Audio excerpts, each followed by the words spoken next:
asked me to try and say something about connections between Xor Games and some other areas in quantum information theory. So I'll try and do that. And the way I'll try to do that is by arguing that some norms on tensors that appear very naturally in the context of Xor Games are also relevant in communication complexity and quantum query algorithms. And so the main point I hope to get across with my talk is that if maybe you come from an operator space theoretic background or operator algebraic background and you've tried your hand at non-local games, maybe you want to try to do the same in these other areas. Something else I'd like to say is that I'll be touching on a kind of a variety of topics, and I know for a fact that for each of these topics there are people in the room much more knowledgeable on them than I am. So when I touch on these and you have some comments, please feel free to interject. But be gentle, please. Okay, so let me start with the first topic I mentioned, which is Xor Games. I'm sure you feel like you've been stoned with games and you know very well what they are, but to really ram the concept home, let me just tell you about them once more. Also, to introduce the notation that I typically like to use for them. So I'll be talking about multiplayer Xor games, okay? Not necessarily two-player Xor games. So multi means typically two or more, and but to keep notation simple, I'll use three. Okay, so a three-player Xor game can be given as follows. There's a sign tensor, size say n by n by n, and a probability distribution on the indices of this sign tensor, the coordinates. So this is a probability distribution. And this pair completely describes a three-player Xor game as follows. So there's a referee, R, who samples a triple, ijk, according to the distribution pi, and distributes the coordinates of this triple to three players, Alice, Bob, and Charlie. So I goes to Alice, J goes to Bob, K goes to Charlie. And after receiving their questions, they're not allowed to talk to each other, and what they have to do is produce some answers. A, B, and C respectively, each in -1, 1. And they'll win this game if and only if the product of the I, J, K coordinate of this tensor T and their answer is equal to +1. Okay? So that's the winning criteria. And they lose if the product is -1. Okay? So this is an Xor game. Good. So if one of these players just answers randomly, flips an unbiased coin to decide what to answer, then they'll win this game with probability 1/2.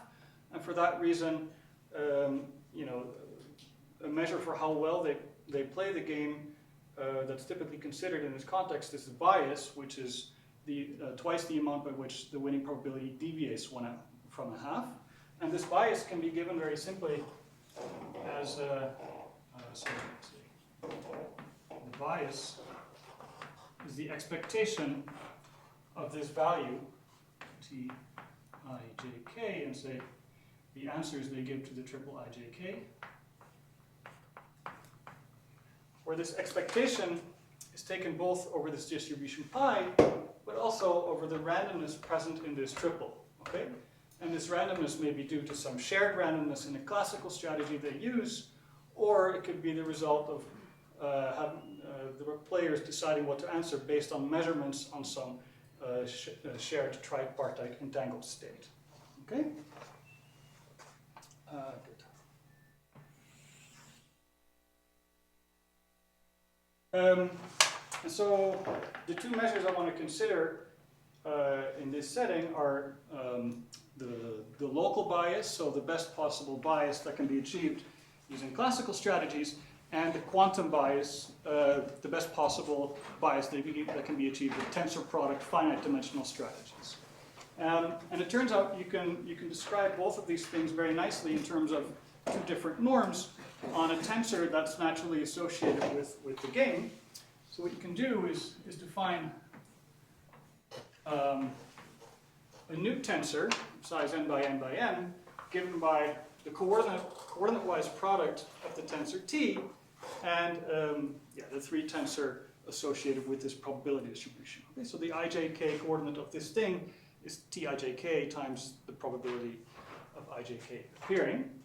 And you can interpret, so yeah, with some abuse of notation, I'll think of such a tensor as a trilinear form on L infinity n to the reals, as defined as follows. It takes a triple of n-dimensional vectors to the expectation ijk according to pi, t ijk, ai, bj, ck.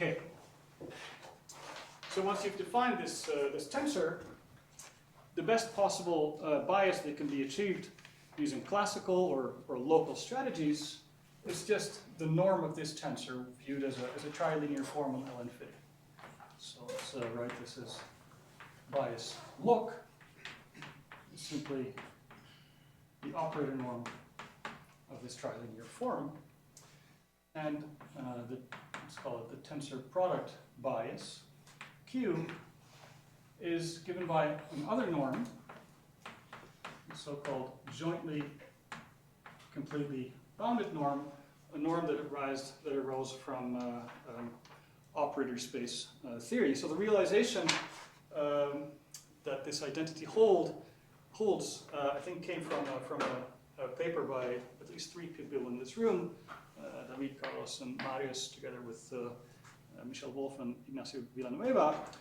And so this realization kind of enabled them to unload their arsenal of operator space theory onto this topic to great success. I'll mention some results that came out of this realization later. So what is this jointly completely bounded norm? It shouldn't look very strange to you. And what we've seen so far in this conference, it's a supremum over integers d. The operator norm is expectation of triples ijk distributed according to pi, tijk, ai tensor bj tensor ck,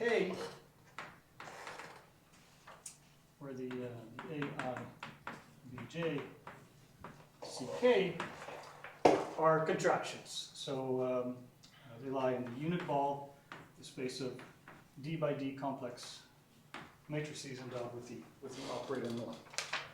Okay? So yeah, those who've studied Xor Games before might object and say, well, these things need to be Hermitian and need to square to the identity for them to represent valid observables, plus minus one valid observables. But if you impose those conditions, it turns out that you're not really adding anything. Okay? You get the exact same norm when you impose those extra conditions. Okay. So that's Xor Games and the relevant tensor norms in this context. I know, given this conference, I should now go on and tell you what bias C is, but I'm not going to do that. For the purpose of this talk, I'm going to focus on these two quantities and show you what kind of strange things happen in the multiplayer case. Okay, things that you might not expect or that don't happen in the bilinear case. Okay, so much for Xor Games. I promised you to tell you something about links between Xor Games and other topics. I'll tell you about two other topics, the first one being communication complexity.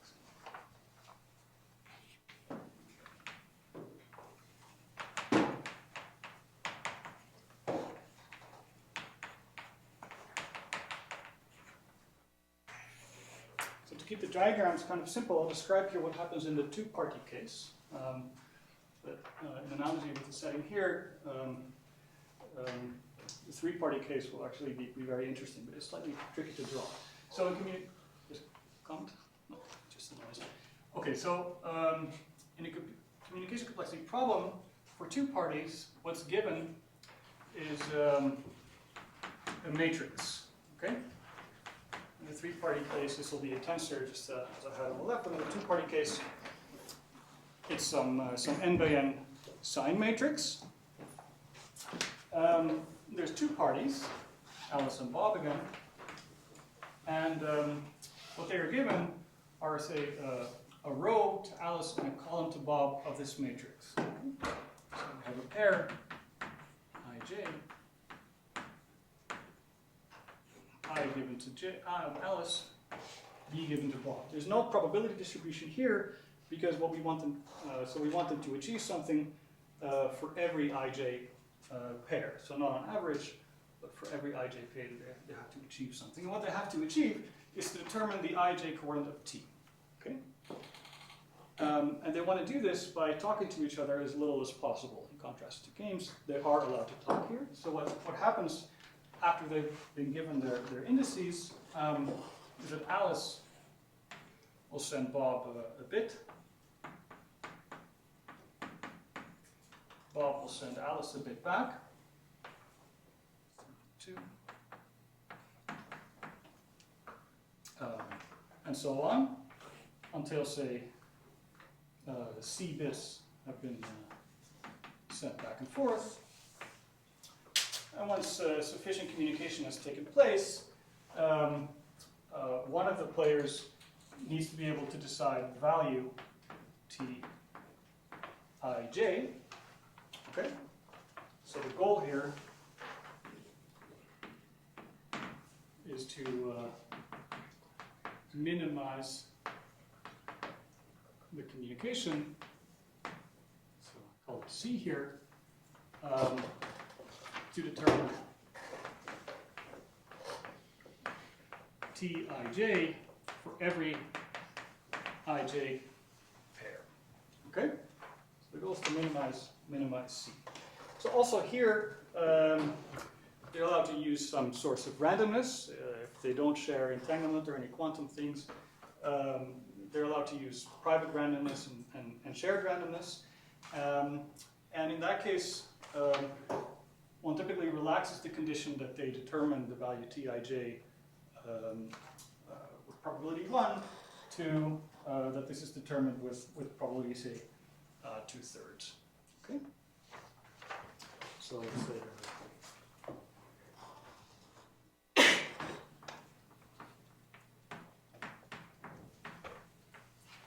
okay, good. So now we let T be either lock or Q. The relevant complexity measure in this context is RT, capital T, sorry, that was a bad choice of letters, which is the minimum communication required to find Tij with probability at least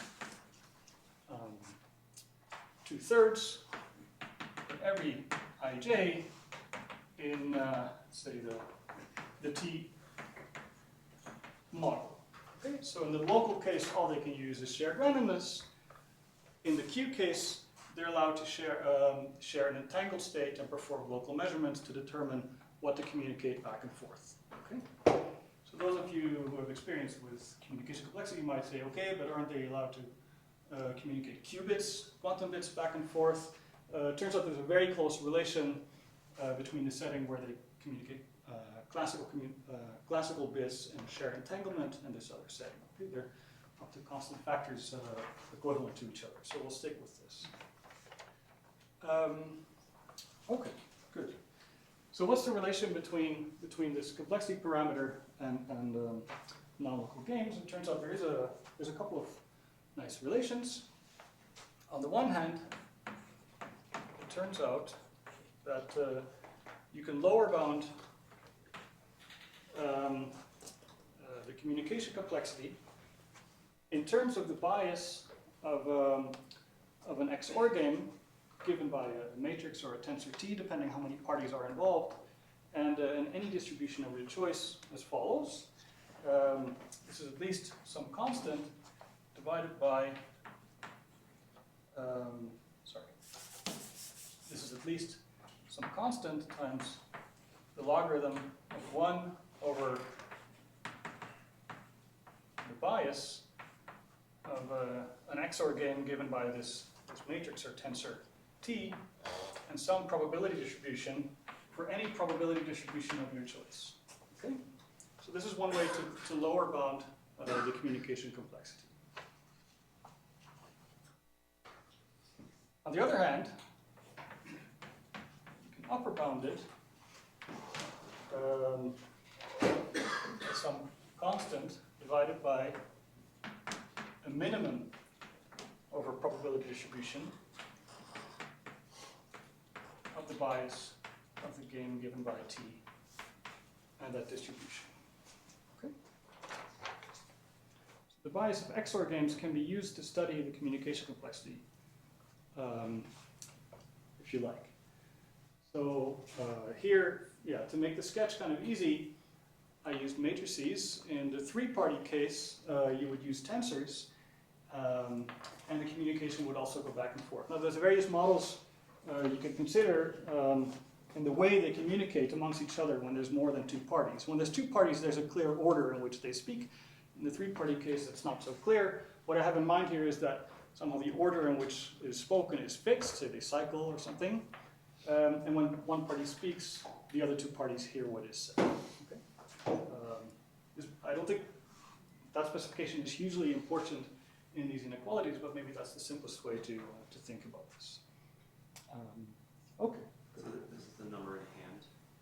Number in hand, yeah, that's right, number in hand. So there's also a thing called number on the forehead, in which, for some reason, in the multi-party case, a party sees only the questions that are asked to all the other parties, not his own. But that's not what I want to consider. So number in hand. So the other question. Are those bounds going to be sharp in the sense that there are examples that saturate both, or? That's a good question.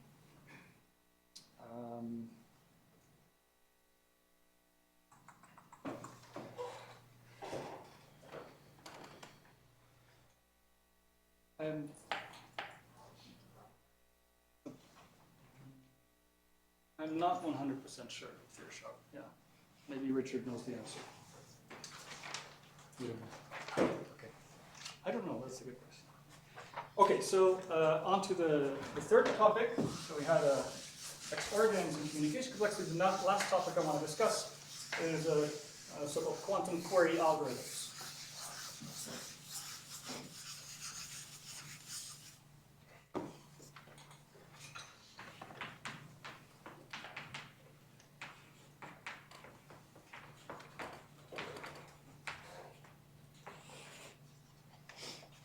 Okay, so the setup is as follows. There's some Boolean function on the Boolean hypercube. And the goal is as follows. Given an input to this function, find out the value of the function at that point. Okay? And in the query complexity model, the way we're supposed to find this answer is by making queries to the input. Okay? So in the classical setup, that's very simple. It just means that we can ask questions of the form, what is the value of x1? What is the value of x5? Etc. And we should keep doing this until we find the answer. Okay? So we know f in advance.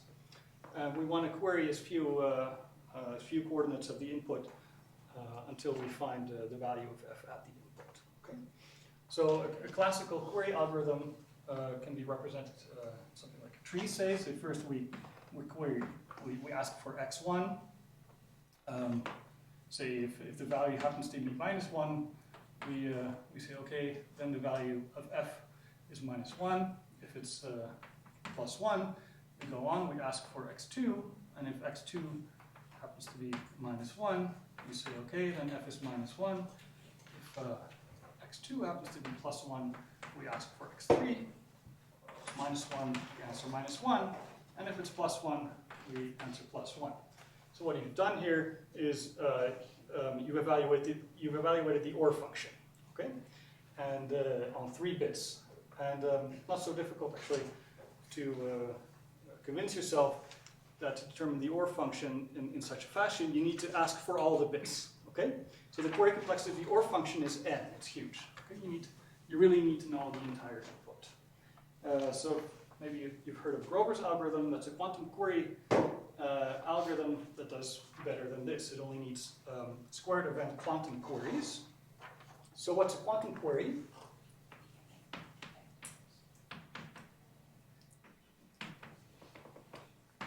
A quantum query is a unitary matrix that's given to us. So here what's kind of free is questions of the form, what is x1, what is x2? In a quantum model, what we're given is a unitary matrix that we're free to apply as many times as we like, but we want to apply it as little as possible, and the unitary matrix looks like this. So it's a quantum query is a unitary, it's just a diagonal matrix of the form diag x, comma 1. So this is an n+1 by n+1 matrix. It has x on the first n diagonal entries and 1 on the last one. Okay? So we get to apply, call this q of x, that's the unitary. We get to apply this, this unitary to determine the value of f at x. And the goal is to do that using as few queries as possible. And a quantum query algorithm then looks something like this. It starts off with some initial state, some quantum register, say phi 0. It applies some fixed unitary to put this state into some favorable direction, say.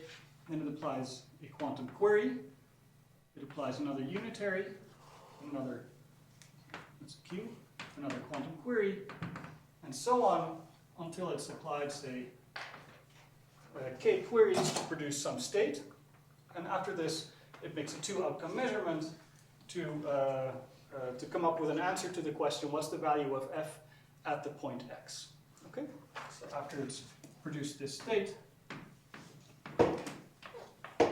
it measures this with a 2-outcome measurement to come up with an answer. Okay? Good. So the quantum query complexity of a function is the smallest number of such quantum queries needed to determine the value of x of f at every input x, say with good probability 2/3 or something. Okay. It turns out you can study quantum query algorithms using norms that look somewhat like the norms we saw in Xor Games. So to set up the result showing this, let me introduce the relevant norms here. So for a trilinear form, 3 tensor, the completely bounded norm looks somewhat like the jointly completely bounded norm that I wrote down for the setting of Xor game. It's a supremum over dimensions d, an operator norm, the sum over the coordinates of this tensor,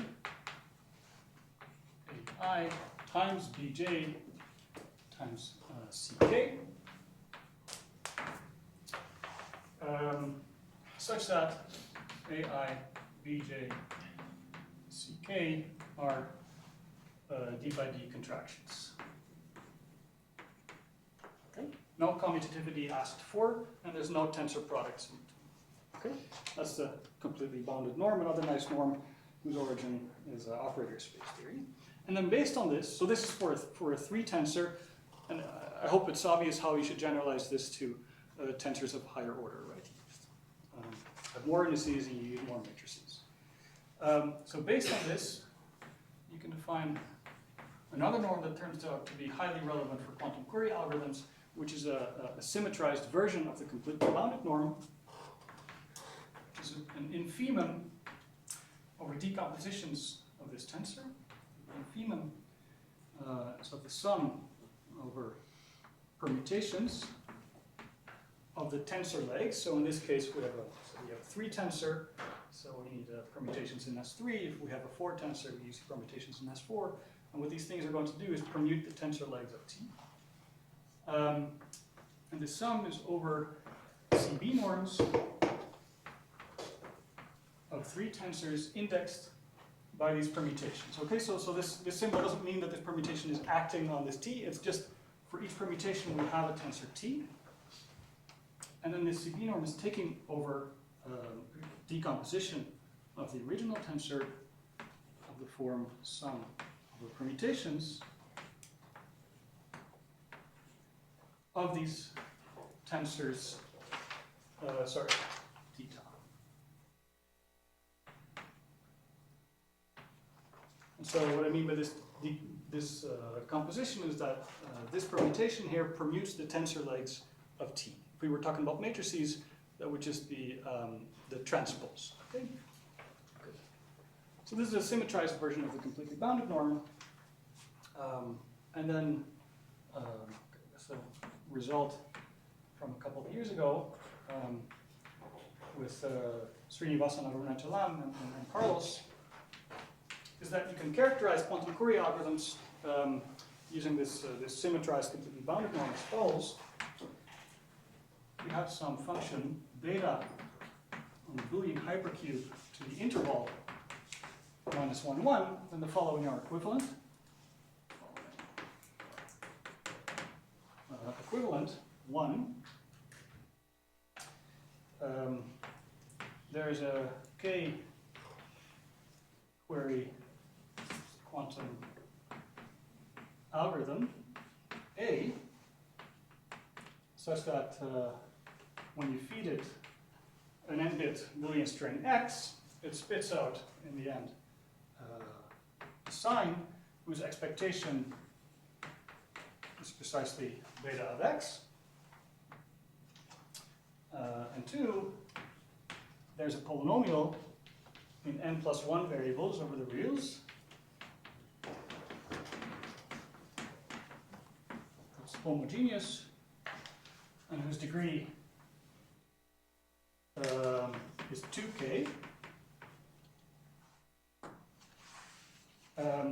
Its value on a Boolean input x with a 1 appended to it is precisely beta of x. And now comes the norm condition. The norm of the unique symmetric 2k tensor associated with this homogeneous polynomial, symmetrized norm, is at most 1. Okay? So this TP thing here is the symmetric 2k tensor satisfying P of z is TP of z 2k times. Okay? You can always associate a unique symmetric tensor to any homogeneous polynomial such that this is satisfied. Okay. Good. So somehow the kinds of norms you see in Xor Games are also popping up in a seemingly vastly different area in quantum information theory, namely quantum query algorithms.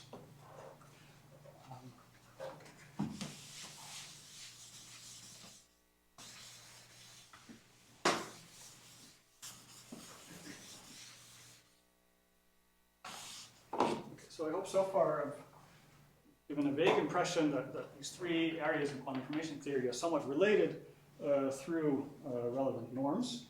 So how can you use this? So the first thing I want to say about that is something that might be very well known to many of you, which is that the growth-unique inequality is of high importance to Xor games, in particular two-player Xor games. Yeah? Quick question. So one direction, if you have a quantum algorithm and then you know that there exists this polynomial, if you instantiate that using the old polynomial method, does it satisfy this? Yeah, certainly. So the old polynomial method gives you all of this, but it doesn't care about this norm condition. The old polynomial method just says that the polynomial P is bounded on the Boolean hypercube. And this says that much more can be said about this polynomial, namely that the symmetric K tensor has symmetrized CB norm at most 1. And furthermore, you can go the other direction. So that's maybe the greatest contribution to this polynomial method technique. Yeah. So that same polynomial will still have this symmetric norm bound. Say again? Like the polynomial, sort of the basic polynomial method that you Yeah. learn. Yeah. Does it satisfy this TP? Sure. Well, one thing that happens in the basic polynomial method is that you no longer see homogeneous polynomials pop up because you only care about what they look like on the Boolean hypercube. So you kind of reduce all the terms of whose exponent is larger than 2. And that gives you seemingly a larger class. But really, if you weren't doing that, then you would still just end up with homogeneous polynomials. Yeah. So the polynomial method is capturing this.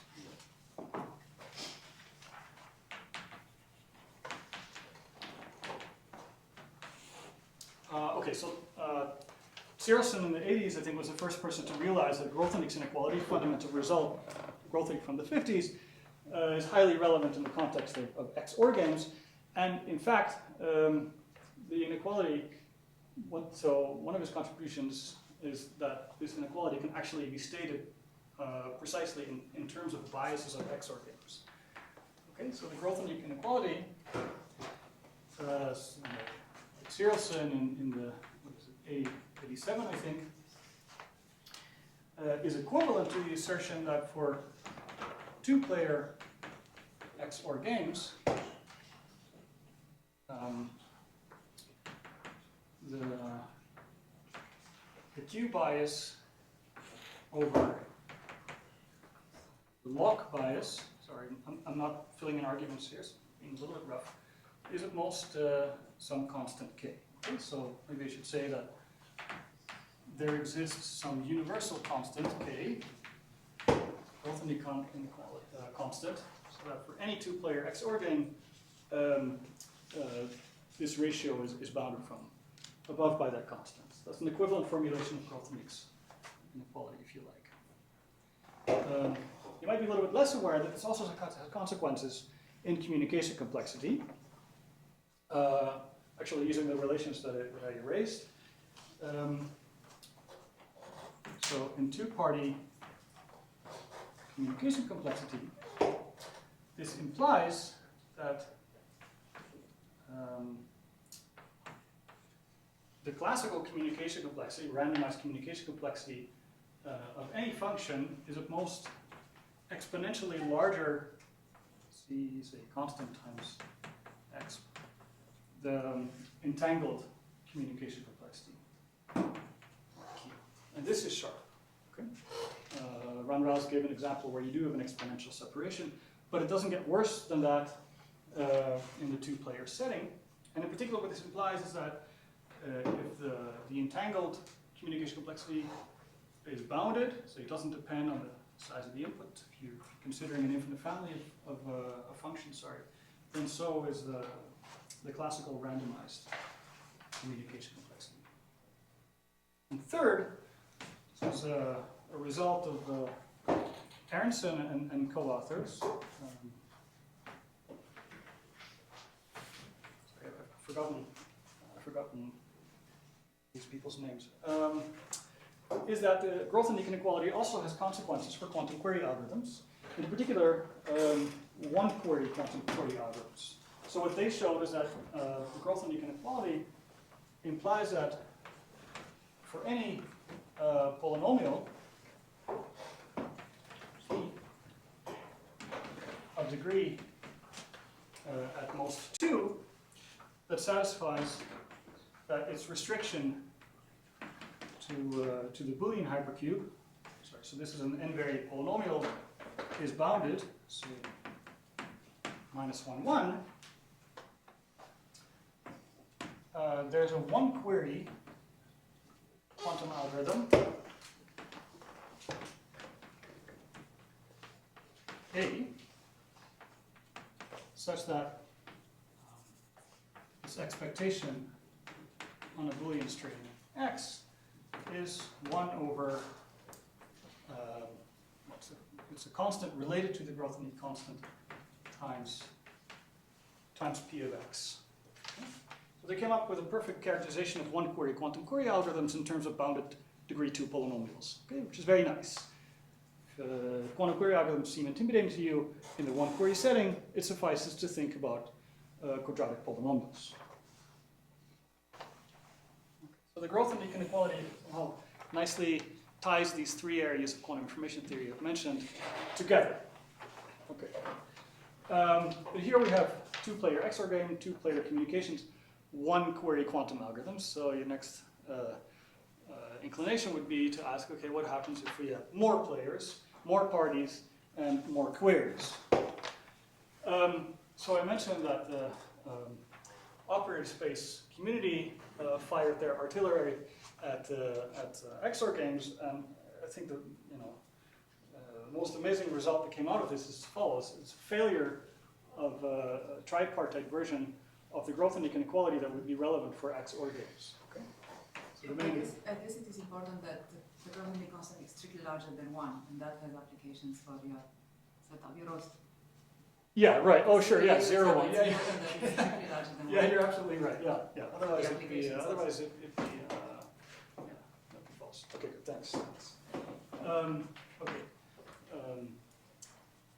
So the result I want to mention by Perez Garcia, Wolf, Palazuelos, Jung, and Villanueva is that well, in the Xor game language, that there's an infinite sequence of 3-player Xor games.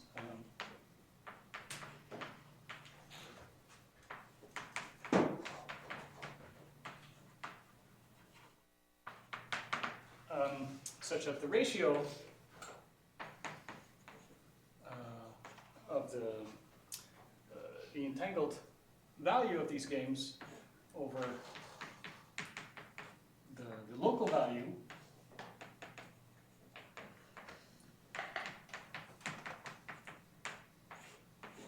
goes to infinity as n goes to infinity. Okay. Yeah, so to me this is quite a surprising result. So in stark contrast with this setting, it fails completely in the 3-party setting. Good. In the setting of the other applications, this has as a consequence that this result of Aronson et al. Doesn't generalize to more queries. Okay, which is kind of unfortunate. So this means that higher degree polynomials don't characterize quantum query algorithms that make more than 1 query in this very precise sense. Okay, there might be rougher senses in which they do that, but we don't know that to be true. And if you really wanted to have a strict generalization of this statement, that implies that that's not true. Okay. Turns out there's easier ways to show that. Yeah, but this kind of puts a halt to that program. Okay, good. Now there's a couple of there's one question that does come out of this result. Maybe I should say that with Thomas Vidic, we proved a result like this as well. It was slightly better in some aspects, but it had the same kind of undesirable features in that it was not constructive. But what's worse is that it leaves open, both results leave open the following questions. The following question.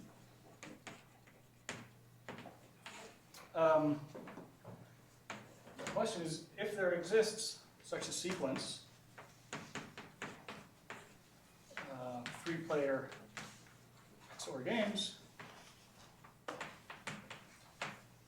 yeah, such that this holds, but in a more constrained fashion, such that the quantum bias stays above some threshold delta,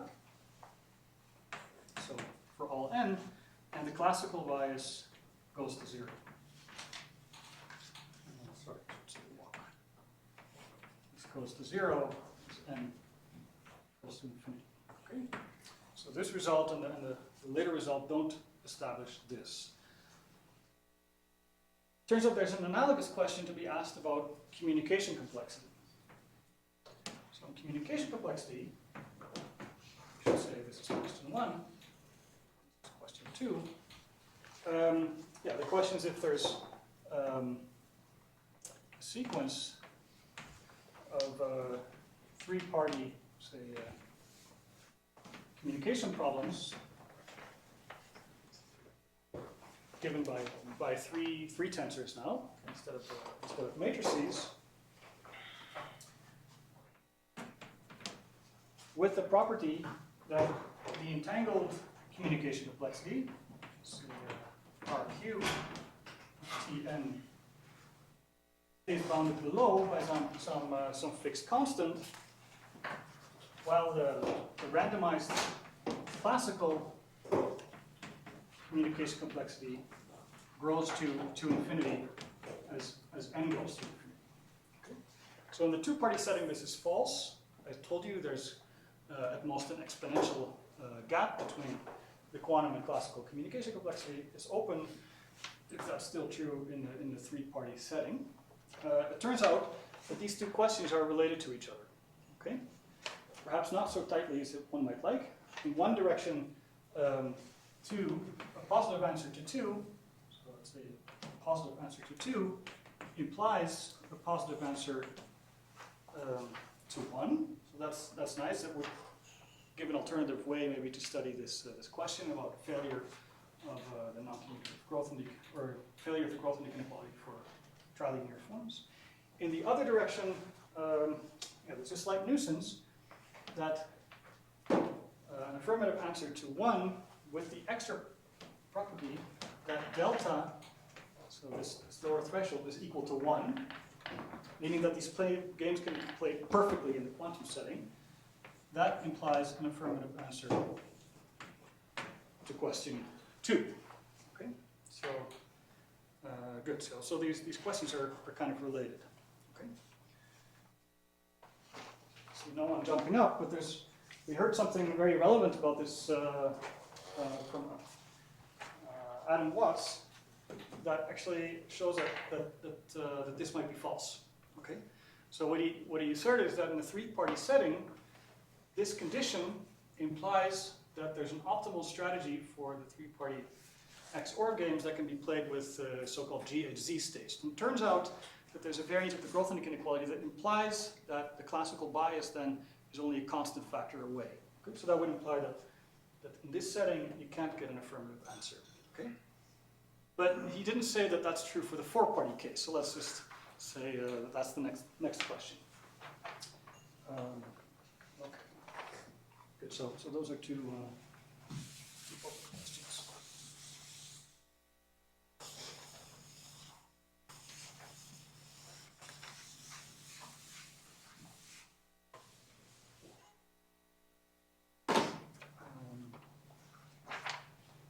Let's see. Do I want to say next? Yeah, right. Okay. And then a final question you could ask is about the relationship between the symmetrized completely bounded norm that appears in quantum Corey algorithms and the jointly completely bounded norm that appears in three-party Xor games, right? So what you can show, what's not so difficult to show, is that for any tensor, the jointly completely bounded norm is bounded from above by the symmetrized completely bounded norm. Okay. And it follows from a vast generalization of growth inequality, the so-called operator space growth inequality, that in the bipartite case, these norms are actually equivalent to each other. And there's a much more general statement that says that for any bilinear form on two C-star algebras, say to the complex numbers, symmetrized completely bounded norm, again, is lower bounded by the jointly completely bounded norm, and it's upper bounded by twice the jointly completely bounded norm. Okay, so in particular, this applies to the setting where A is L infinity n. In that case, this statement loses a bit of its punch. Okay, it's much trickier to prove in this more general setting. But one might hope then is that also for trilinear forms you have such a relation. And that was a question asked by Piaget a number of years ago. So, it should be B. Sorry? It should be B. Yeah, well, thanks, yeah, B. Thanks. So this is a variant of the growth of inequality. So question by Piaget is this true in the trilinear set? Okay, that's kind of a rough way to phrase the question, and here he allowed this 2 to be some other constant. Okay, so that was the question, and if this were to have a positive answer, say to trilinear forms or possibly 16 linear forms or something, that would mean that there's, at least on the mathematical level, a connection between multiplayer Xor games and quantum Fourier algorithms, and you might hope to port some results from one area to the other. Good. So those are a bunch of open questions, and it turns out you can study these questions using some tools that were kind of mentioned in passing earlier on this week, based on so-called Gauras uniformity norms. Okay? These appeared in a non-commutative setting, but they appeared before that in a commutative setting, and kind of seminal work of Gauras on Zemmoretti's theorem. So let me try to explain what those have to do with these questions. So to do that, let me introduce these norms.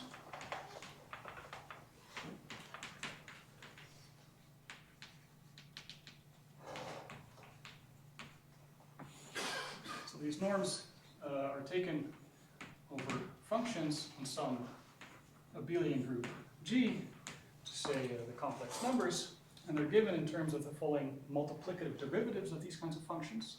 So the multiplicative derivative of f in the vector h at the point x is given by conjugate f of x times f of x plus h.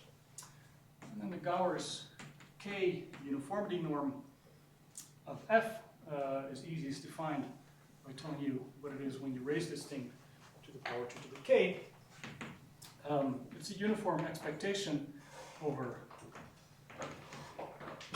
directions h1 to hk and point x of the iterated multiplicative derivative of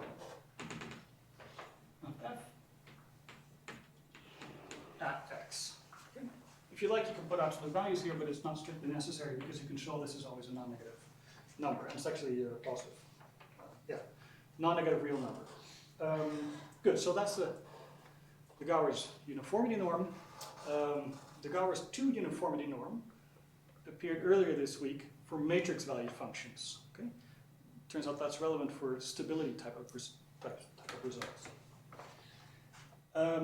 So there's a couple of nice statements regarding this norm. The first is a so-called generalized von Neumann inequality, which asserts, one version of it asserts the following. Suppose we were to define 4 linear form on functions over this abelian group, say on 4 tuples,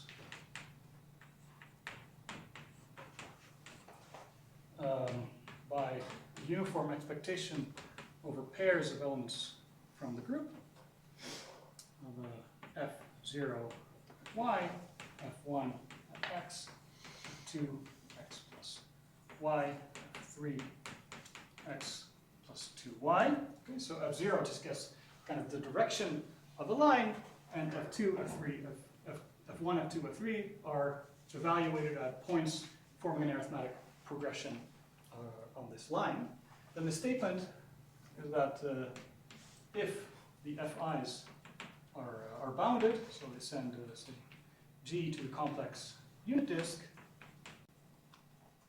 then this value, F0, 4 is bounded from above by the Gauras 3 uniformity norm of F0. Okay? So this is a very special instance of a generalized von Neumann inequality, but this turns out to be useful to study the questions I've listed.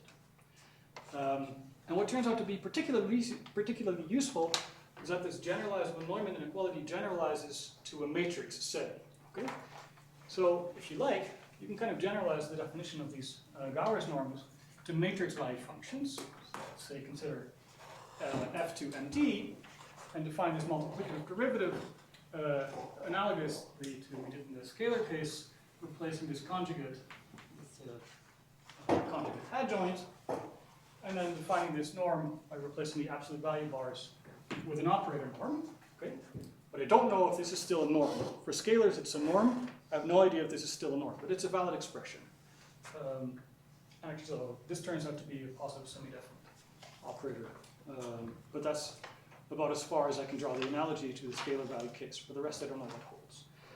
Then it turns out that there's a matrix generalized von Neumann inequality in which you consider now matrix value functions. So F0 up to F4 take values in MD.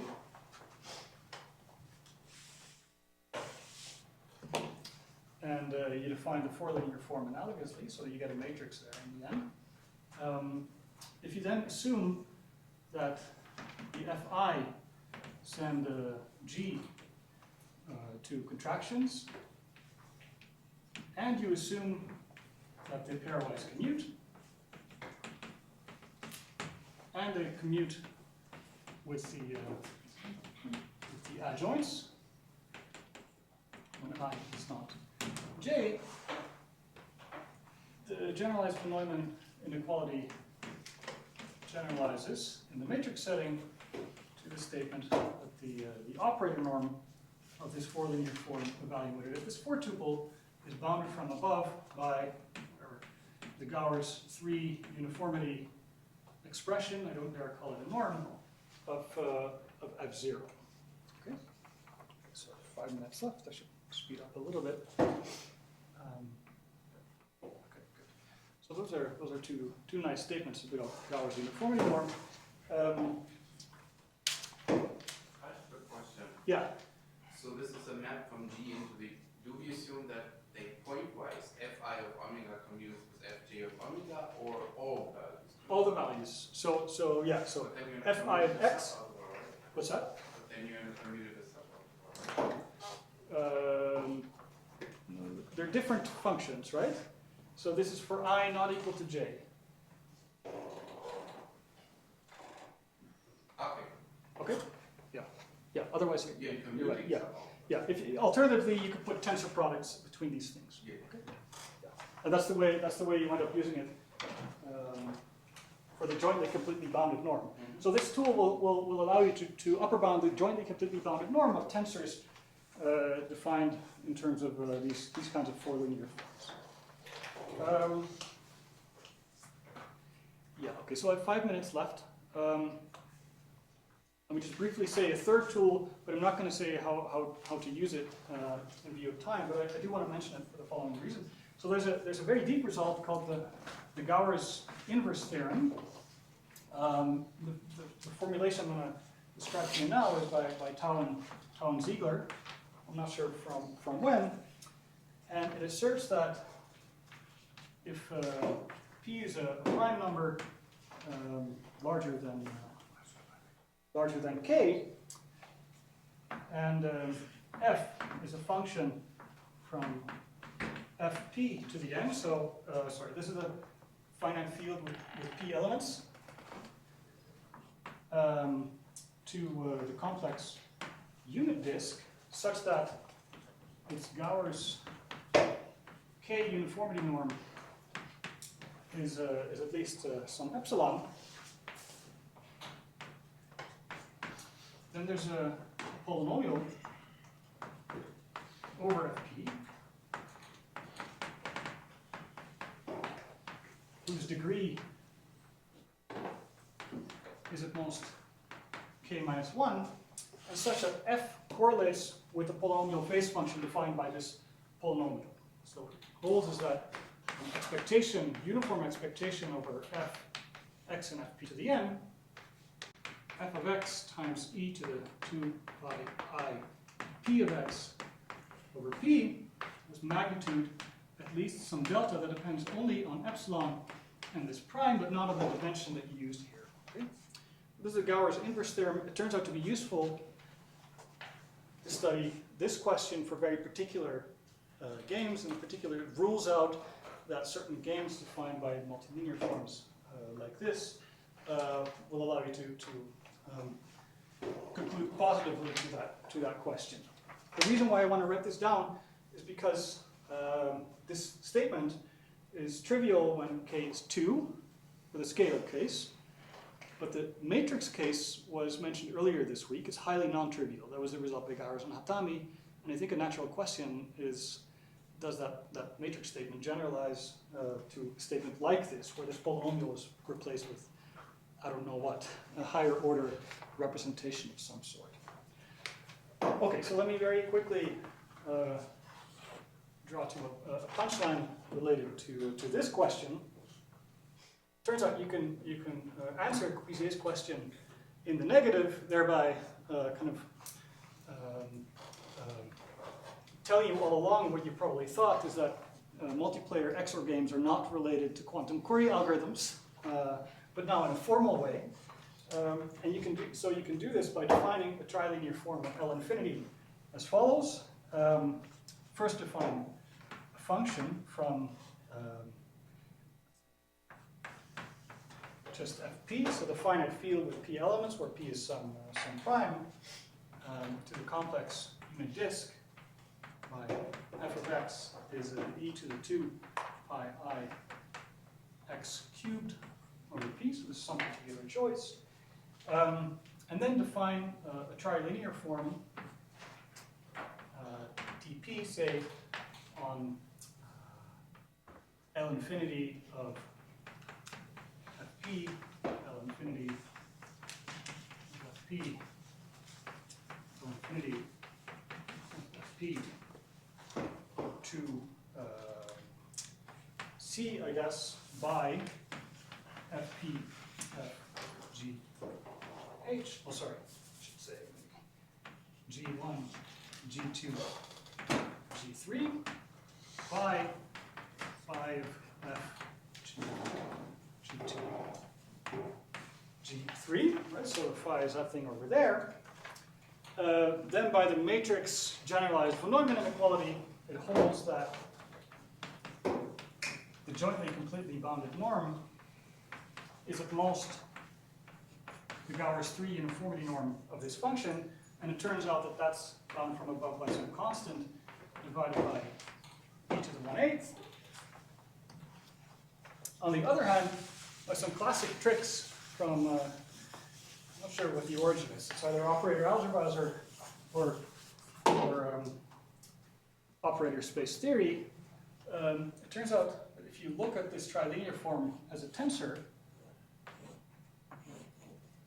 and you study the slices of these things, these slices, they'll all be very simple unitary matrices.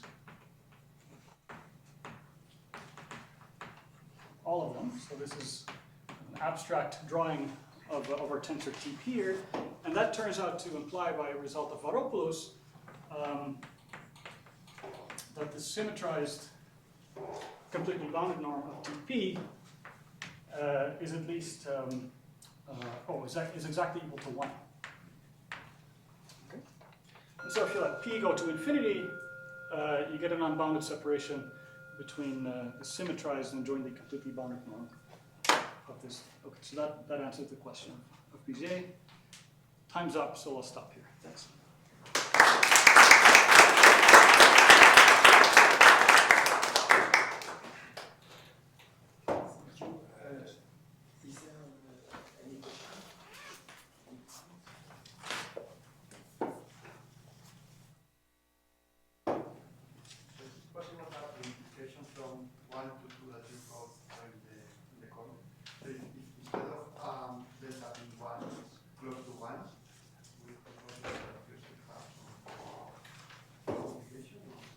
close to 1? Well, as much as you can prove it. No, I mean, Yeah. it's not one, but, so for one, it seems that you cannot say. Yeah, right. I don't know.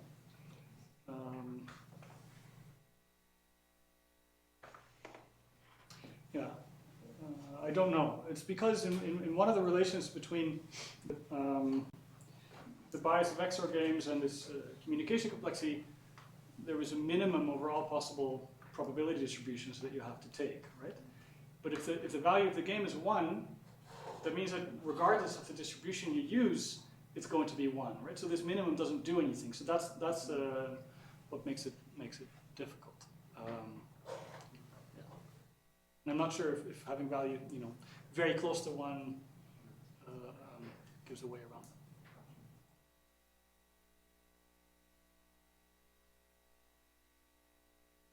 Those things.